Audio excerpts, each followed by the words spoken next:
So hello, मेरा नाम है अभिषेक और स्वागत करता हूं एक बार फिर आपके प्यारे चैनल JR ट्यूटोरियल्स में। सो कैसे हो आप सभी लोग? आई होप आप लोग एकदम बढ़िया होंगे, आपकी पढ़ाई एकदम बढ़िया चल रही होगी। सही है। सो जैसा कि आपको पता है कि हमने ऑलरेडी स्टार्ट कर दिया था हमारा 14th लेसन। देखो बहुत करीब हम लोग हमारे सिलेबस कंप्लीट करने में। तो हमारा स्टार्ट किया था हमने 14th लेसन, जिसका क्या नाम है, इकोलॉजी एंड एनर्जी फ्लो। और आज मैं आपके लिए लेकर आ गया हूं लेक्चर नंबर 2। इसका मतलब क्या है कि जो लेक्चर नंबर 1 है वो भी ऑलरेडी अपलोड हो चुका है हमारे चैनल के ऊपर। तो जिसने नहीं देखा है वो जरूर से जाके देख लेना। बहुत इंपॉर्टेंट चीज उसमें डिस्कस की है और इस लेक्चर में भी हम लोग बहुत सारी चीजें डिस्कस करने वाले हैं और मेनली हमारा जो चैप्टर है वो भी खत्म कर देंगे इस लेक्चर में। ठीक है, इतनी बातें क्लियर है। तो लेक्चर स्टार्ट करने से पहले आप लोगों को एक छोटी सी अनाउंसमेंट है कि हमारा जो JR ट्यूटोरियल्स का एप्लीकेशन है वो जरूर से डाउनलोड कर लेना। एकदम फ्री ऑफ कॉस्ट एप्लीकेशन है, आपको प्ले स्टोर के ऊपर मिल जाएगा। वहां पे सर्च कर लेना JR ट्यूटोरियल्स करके। ठीक है, एकदम फ्री ऑफ कॉस्ट एप्लीकेशन है, 12-13 MB की एप्लीकेशन है और उसके ऊपर आप लोग को बहुत सारे क्विजेस, बहुत सारे टेस्ट सीरीज, बहुत सारे क्वेश्चन पेपर आप लोग को मिलेंगे अपने प्रैक्टिस के लिए। उसके बाद बहुत सारे लेक्चर वीडियोस भी आने वाले हैं, तो जरूर से उसको डाउनलोड करके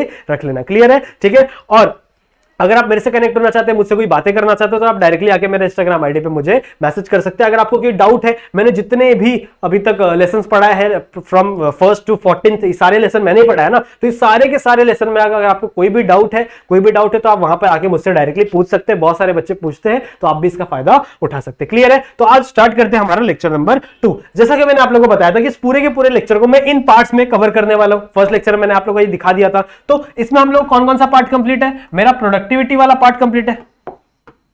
मेरा प्रोडक्टिविटी वाला पार्ट मैंने ऑलरेडी क्या कर रखा है, कंप्लीट कर रखा है। सही है, ठीक है। और मेरा एनर्जी फ्लो वाला पार्ट ऑलरेडी कंप्लीट है। तो आज हम लोग इस लेक्चर में दो चीजें पढ़ेंगे। एक होंगे डिकम्पोजिशन के बारे में, उसके अंदर बीच में कुछ सब टॉपिक है जैसे इकोलॉजिकल सक्सेशन क्या होते हैं, और फिर हमारे जो पिरामिड्स है वो सारी चीजें भी हम लोग डिस्कस करेंगे इसी टॉपिक में। ठीक है। और उसके बाद हम लोग लास्ट में छोटा सा एक टॉपिक है जिसका नाम है न्यूट्रिएंट साइकिल, जिसमें हम लोग कार्बन साइकिल और फास्फोरस साइकिल को डिस्कस करने वाले हैं। ठीक है, समझ में आ गया? तो स्टार्ट करते हैं आज का लेक्चर। और सबसे पहले हम लोग स्टार्ट पढ़ेंगे दैट इज डिकम्पोजिशन के बारे में। देखो डिकम्पोजिशन क्या होता है। डिकम्पोजिशन क्या होता है, मैंने आप लोग को बताया था, जो डेंड्राइटिस होते हैं। ठीक है, डेंड्राइटिस क्या होते हैं? जो बच्चों ने लास्ट वाले लेक्चर देखी है वो इस वर्ड से फेमिलियर हो गए होंगे। डेंड्राइटिस क्या होते हैं? That is dead body.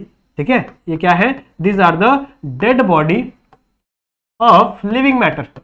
ठीक है, या फिर ऑफ ऑर्गेनिक मैटर हम लोग बोलो। लिविंग मैटर अच्छा वर्ड नहीं है। ठीक है, इसकी जगह हम लोग क्या यूज करेंगे? That is organic matter. Matter के जो जितने भी डेड बॉडीज है वो सारी चीजें किसमें आती है? डेंड्राइटिस में। कौन कौन सी चीजें आती है? जैसे हमारे डेड प्लांट आ जाएंगे इसके अंदर, फीसेस आ जाएंगे इसके अंदर। सही है, जितने भी ऑर्गेनिजम्स है, डेड ऑर्गेनिजम्स, वो भी क्या आएंगे इसके अंदर कंक्लूड किए जाते हैं। ठीक है, इसके अंदर माने जाते हैं। तो डेड एनिमल्स भी इसके अंदर आ जाएंगे। सही बात है। जितने भी हमारे ऑर्गेनिक मैटर है डेड फॉर्म में, वो सारे के सारे किस फॉर्म में आते हैं? डेंड्राइटिस के फॉर्म में। अब ये सारे के सारी चीजों को डिकम्पोज किया जाता है। ठीक है, ये सारी की सारी चीजों को क्या किया जाता है? डिकम्पोज किया जाता है ऐसे फॉर्म में, ऐसे मिनरल्स में। ठीक है, ऐसे मिनरल्स में, ताकि प्लांट उसको एब्जॉर्ब कर सके। ठीक है, प्लांट उसको क्या कर सके? एब्जॉर्ब कर सके। और ये साइकिल चलती रहती है, समझ रहे हो? यहाँ पे रिन्यूएबल चीजें हो रही है, मतलब जो चीजें यहाँ पे, जो एनर्जी मिनरल्स इसके अंदर थे वो वापस क्या कर दिया गया? ऐसे प्लांट के अंदर कन्वर्ट कर दिया जाए, मिनरल्स में कन्वर्ट कर दिया गया, जो वापस क्या करे? इसको प्लांट एब्जॉर्ब कर सके। इसको कौन कन्वर्ट करता है? तो कुछ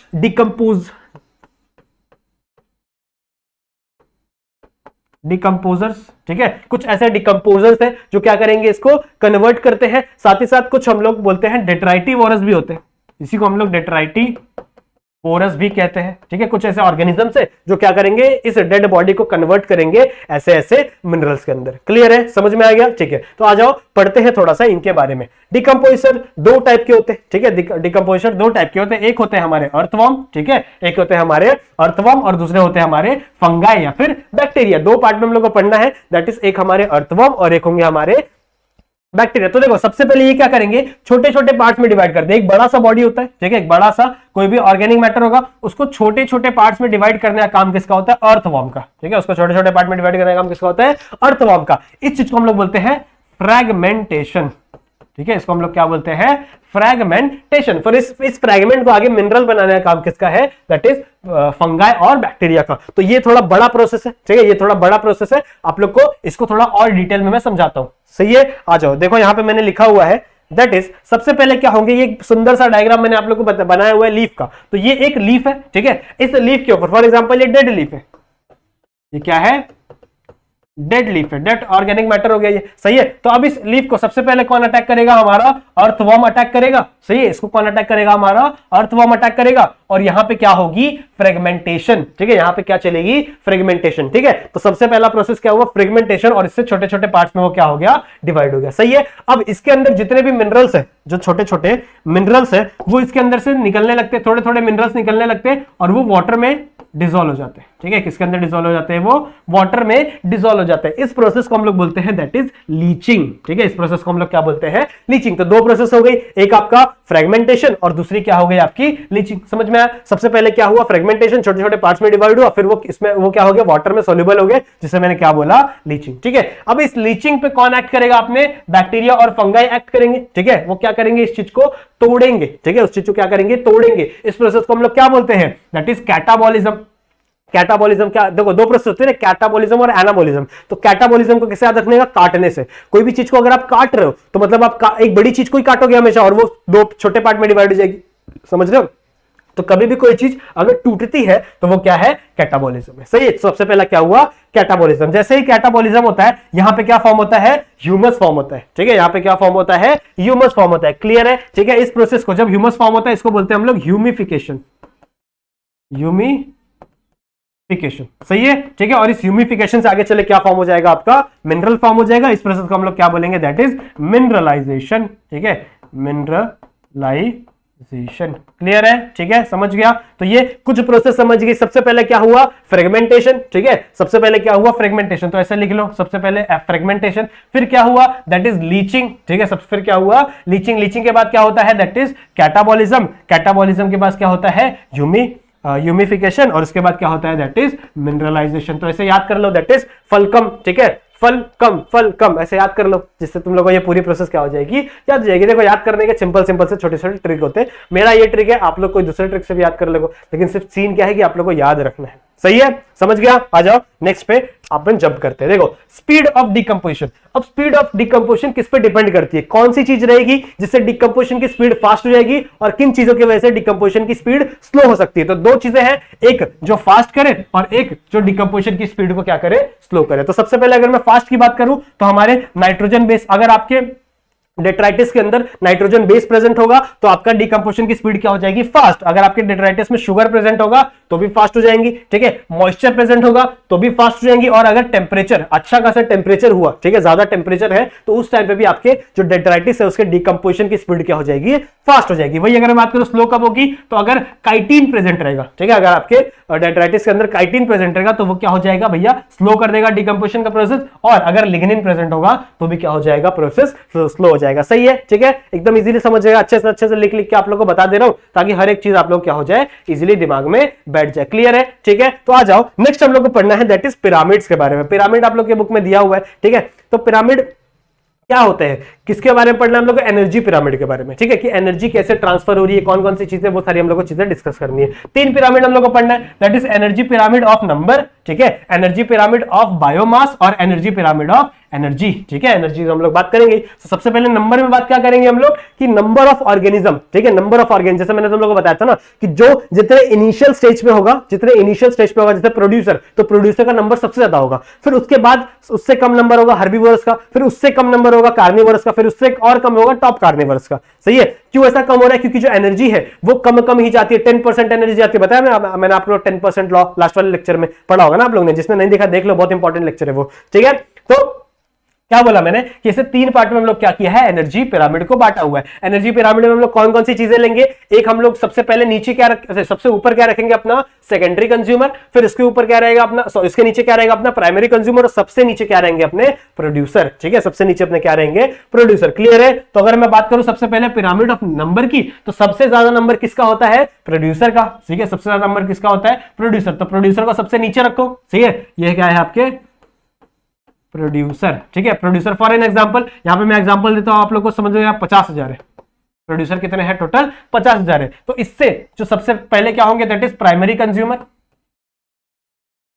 प्राइमरी कंज्यूमर, ये इससे कम होंगे, और सही बात है ना, ये क्या होंगे, इससे कम हो गए। तो फॉर एग्जांपल ये कम हो गए, और ये सिर्फ कितने रह गए, दैट इज 5,000, ठीक है, ये कितने रह गए, दैट इज सिर्फ और सिर्फ 5,000, 10% हुआ ना। उसके बाद वापस ये और कम हो गए, ये आपके क्या है, दैट इज सेकेंडरी कंज्यूमर, ठीक है, सेकेंडरी कंज्यूमर। ये और कम हो गए, फॉर एग्जांपल ये 85 रहेंगे, समझ रहे हो। तो ऐसे आपका पिरामिड बनता है, ठीक है, ऐसे क्या बन रहा है आपका पिरामिड। इस पिरामिड को हम लोग बोलते हैं अपराइट पिरामिड, ठीक है, इसको हम लोग क्या बोलते हैं अपराइट पिरामिड, मतलब ऐसे पिरामिड जा रहा है, ऐसे जा रहा है, तो इसे हम लोग क्या बोलेंगे that is upright pyramid. Clear है, बहुत ईजी कंसेप्ट है और ज्यादा कुछ नहीं है इसके अंदर, ठीक है।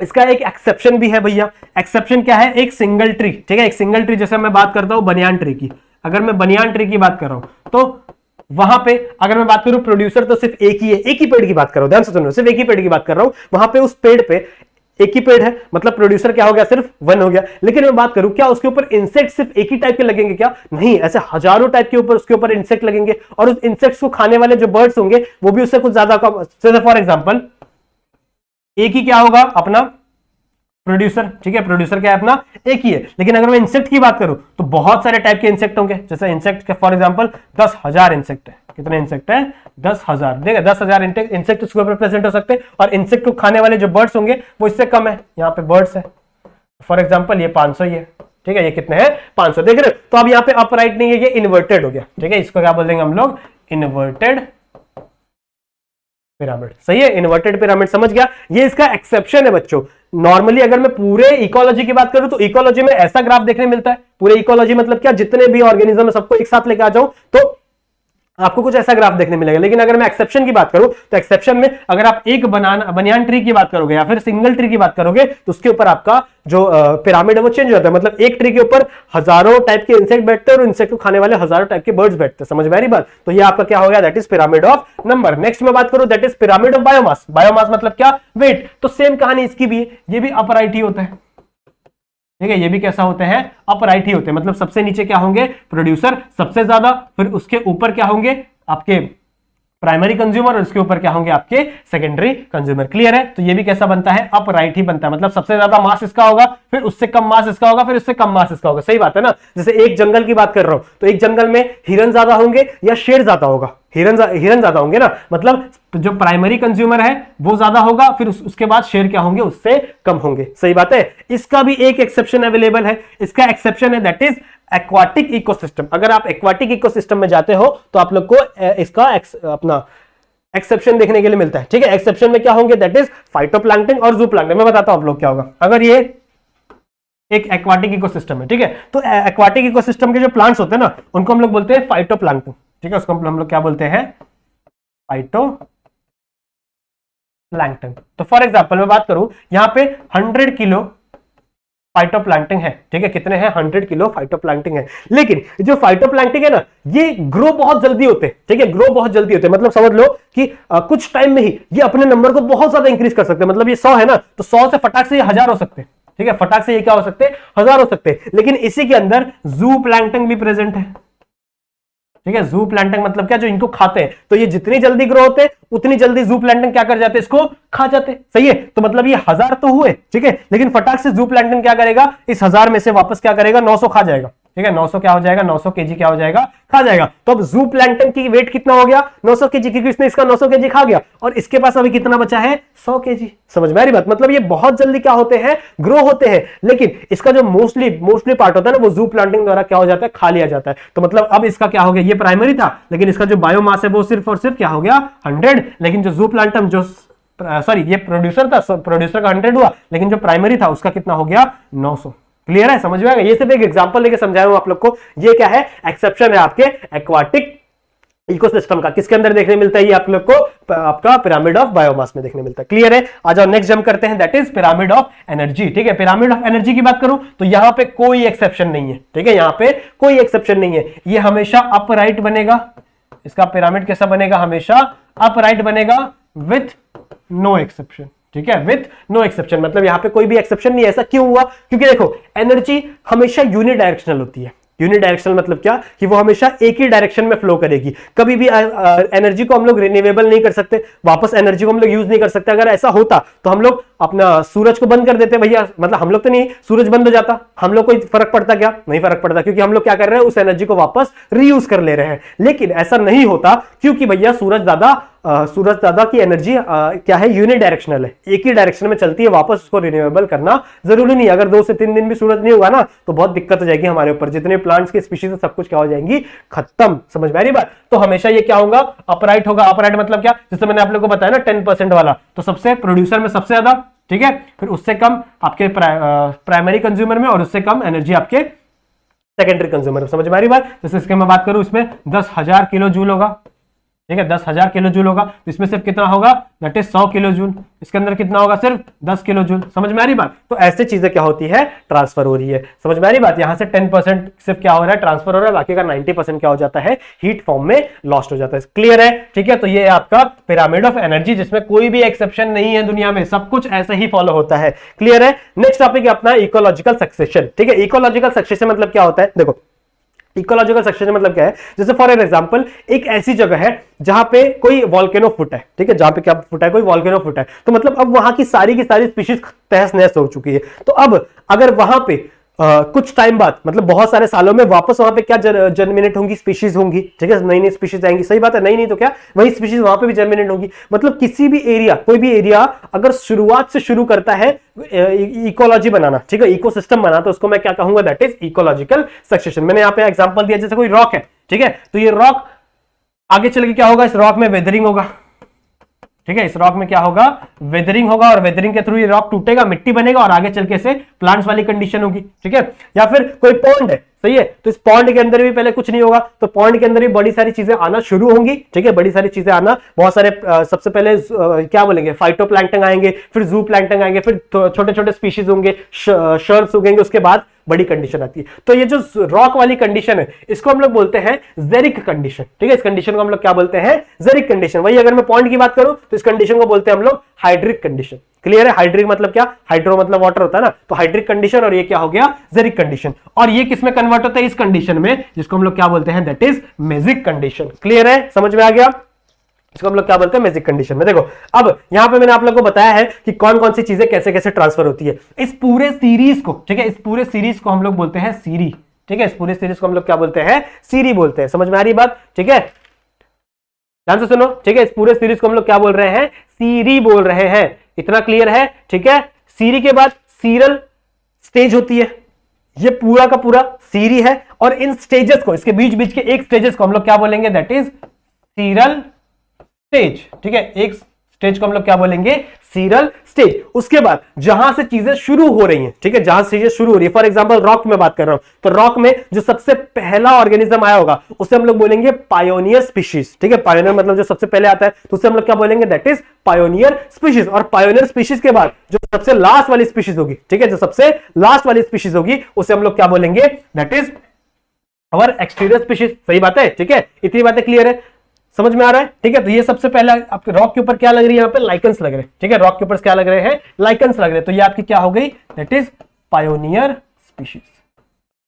समझ में आ रही बात? ठीक है, पायोनियर स्पीशीज। क्लियर है? तो ऐसे यहाँ पे रॉक के अंदर डेवलपमेंट होता है। फॉर एग्जांपल एक रॉक लगेगा, ठीक है, तो इस रॉक के ऊपर सबसे पहले क्या आएंगे, लाइकन्स आएंगे। समझ में आ रही बात? फिर इस लाइकन्स पे क्या डेवलप होंगे, ब्रायोफाइटा। ब्रायोफाइटा आप लोग ने पढ़ा होगा ना। फिर इस ब्रायोफाइटा के ऊपर छोटे छोटे प्लांट्स आना शुरू होंगे, और उसके बाद ये किसमें कन्वर्ट होगा, मैजिक कंडीशन में। ठीक है, फिर किसमें कन्वर्ट होगा, ये मैजिक कंडीशन है। वही अगर मैं पॉन्ड की बात करूं तो पॉन्ड के अंदर सबसे पहले क्या आते हैं, दैट इज फाइटोप्लैंक्टन। ठीक है, फाइटोप्लैंक्टन आते हैं, छोटे छोटे प्लांट्स, उसके बाद वो किसमें कन्वर्ट होते हैं, सबमर्ज रूट। देखो मैं बना के दिखाता हूं, यहाँ पे ऐसे होंगे। ठीक है, तो सबसे पहले क्या होंगे, ये आपका वाटर लेवल है, तो वाटर लेवल के नीचे नीचे यहाँ पे प्लांट उगना शुरू हो जाएंगे, ये होता है आपने सबमर्ज रूट। फिर उसके बाद रूटेड फ्लोटिंग प्लांट। ठीक है, रूटेड फ्लोटिंग प्लांट मतलब क्या है, अगर ये आपका वाटर का लेवल है तो रूट तो इनका यही रहेगा, लेकिन ये ऊपर आके ऐसे फ्लोट करने लगेंगे। ठीक है, ऐसे ऊपर आके आने लगेंगे, फ्लोट करने लगेंगे। नेक्स्ट है दैट इज मार्शी मेडो। ठीक है, मार्शी मेडो मतलब क्या, कि अब ये थोड़ा सा किसके तरफ मूव करेंगे, आपके सॉइल वाले रीजन की तरफ मूव करेंगे। ठीक है, कौन से रीजन की तरफ मूव करेंगे, सॉइल वाले रीजन। फिर यहाँ पे क्या फॉर्म्स होंगे, श्रब्स। श्रब्स मतलब क्या होते हैं, छोटे छोटे प्लांट्स, और उसके बाद क्या फॉर्म हो जाएगी आपकी, वापस वही